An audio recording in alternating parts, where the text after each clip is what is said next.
শ্রোতা বন্ধুরা, কবি জালালউদ্দিন রুমির কাব্যগ্রন্থ থেকে স্বরচিত কবিতা পাঠ করছি, স্বপ্নের মা।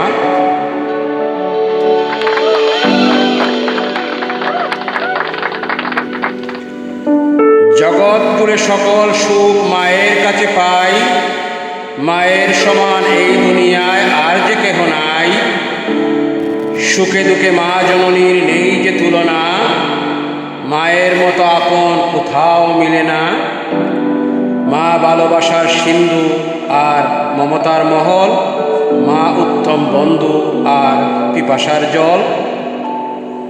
মা কষ্টের মাঝে সুখ আর স্বর্গের মালিক, মায়ের মিষ্টি হাসি মুখ আর চাঁদের ঝিলিক। যখন ঘুম আসে তখন স্বপ্ন আসে, যখন স্বপ্ন আসে তখন মা স্বপ্নে আসেন, আর যখন মা স্বপ্নে আসেন তখন ঘুম আসে না। মায়ের মধুর স্মৃতিতে চোখের জল কখনো মুছে ফেলা যায় না। স্বপ্ন আমার ভরে ছিল ফুলেরই গন্ধে, ঘরের আধার কেঁপেছিল মায়ের আনন্দে।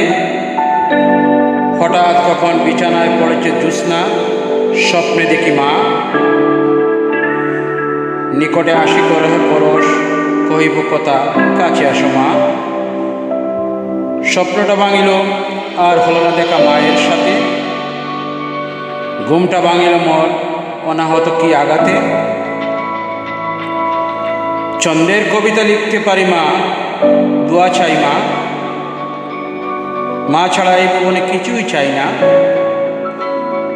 মা নেই মোর পাশে, মাকে নিয়েই কবিতা লিখা। মায়ের স্মৃতি মনে পড়ে বিজনে গহনে, আমি বড়ই একা। ধন্যবাদ সবাইকে, থ্যাংক ইউ।